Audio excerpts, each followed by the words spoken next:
I'm a grown-ass man making Pokemon videos right now. What am I doing with my life? But I'm sure by now that you guys have heard the success of Palworld and also the controversy behind it too. And to be frank with y'all, I knew this was gonna happen. Like, when it was first announced, I believe it was at the Game Awards of 2021.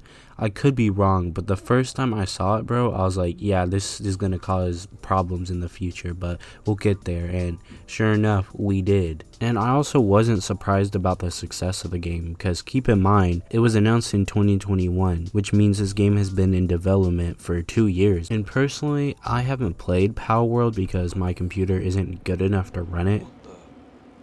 Maybe if it comes out on console I might get it, but for the most part, the whole premise of the game is basically, from what I've seen, Minecraft, Pokemon with guns, and slavery. Now that list I just mentioned may sound pretty dumb, but it seems as if people actually like the game, because check out these sales. Like, Palworld is out here making more sales than a lot of big releases that we've seen throughout these years. And I'm not trying to meat ride this much, but this game does look pretty fun from an outsider's perspective. Like, look at other streamers such as Moist Critical. Like, his review in the game was pretty well spoken, but of course, with every good thing there always comes some downsides, and Palworld definitely has experienced quite the controversy recently. And I'm sure if you're watching this you know what it is, but the main controversy behind the game is that they ripped off a lot of their Palmons, Pal creatures, I don't know their name, but they rip off a lot of their Pal creatures with Pokemon. And there are tons of posts on different social media websites out there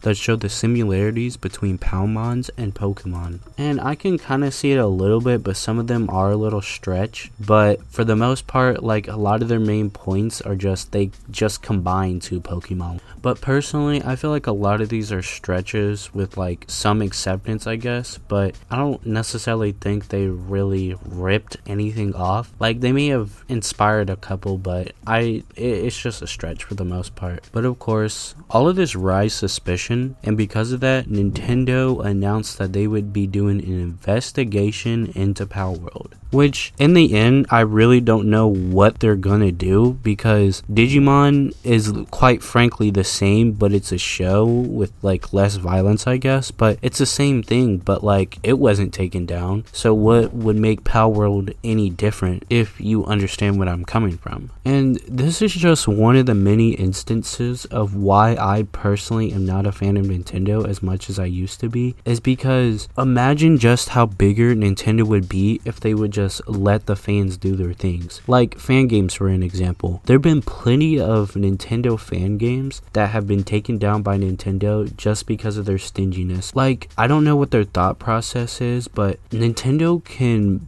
be a more successful company than it already is if they allow fans to do that, because it's gonna give them more relevance, and having that relevance is gonna make them be able to have more loyal customers at the end of the day. Like, take Smash Melee or Brawl for an example. Both of these games have been out for quite some time, and people have come to mod it, make the game better, add costumes and balancing, and it just makes the game better and more relevant, and oftenly ends up making people play the game more. And Nintendo is just not with it. Like, they want you to buy their games and love it when fans show support, but when they want to do it by making their own games, adding critiques to it, and overall just being like positive and nice with the game, Nintendo is just against it. And in no way, shape, or form am I excusing pirates or people that just rip off Nintendo games in general, but I feel like if Nintendo has a more open mind when it comes to fan games, such as like Project M, which for those who don't know what Project M is, it's essentially a modded version of Brawl, which made it better in many ways, but it's just examples like that I feel like Nintendo should go to fan games such as like with an open mind,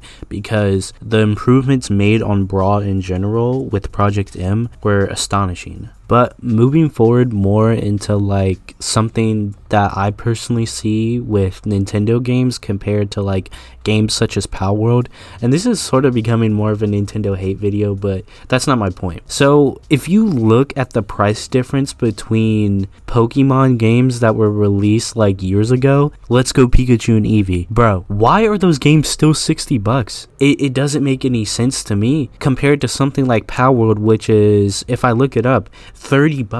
$30 for more content compared to a game like Pikachu and Eevee, which, by the way, don't even have original storylines. They're remakes. But if we look at newer titles such as Scarlet and Violet, right? Those games, their whole selling point was kind of, you don't have to do anything in order necessarily. You could kind of just free roam. But the difference between that and Palworld is, number one, Palworld has a whole like mechanic crafting system, sort of like Ark Survival Evolved, and two, it's only $30 compared to Scarlet and Violet, which, number one, it can't even run well on its own system, and two, this game is $60 just for it to be a low frame rate buggy mess with the most unique mechanic is making sandwiches, which I forget whether or not if that game is $60 or $70, seeing how inflation made a lot of like newer titles rise up to $70.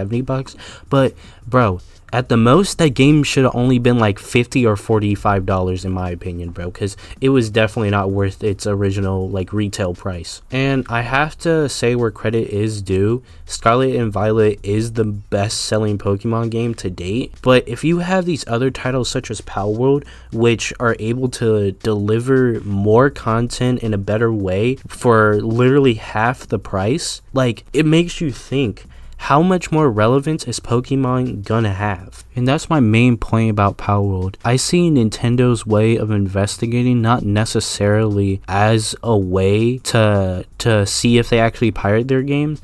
I see it as a way to take down Palworld because Nintendo knows that Palworld is just better overall and what Pokemon games should be in a sense. And you guys may disagree with me, but in my opinion, the best, most recent Pokemon title that has come out is Arceus. And personally, I think Pokemon in general, if they want to just do better with their company in general, I think they should make more games just like Arceus. Because nowadays, it seems as if they've concluded the idea of quantity over quality, which, if you guys know, that's just not the way to go nowadays. You can see this in other companies such as Marvel, and you see how that's going. And I can go on about Nintendo and how their company has fallen in a way, like their controllers, which is a different video that I can make. I can make so many statements about Nintendo, but the main point that I think Nintendo should take away from this is, instead of looking at Palworld as a bad thing and stealing their ideas, they should look at it as a lesson.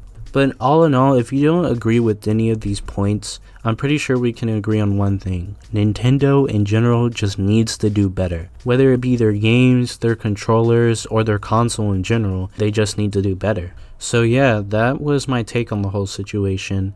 If you guys agree or disagree, please let me know in the comments below, because I would like to hear other opinions on it. But yeah, hope you guys have a blessed day, and don't forget to like and subscribe.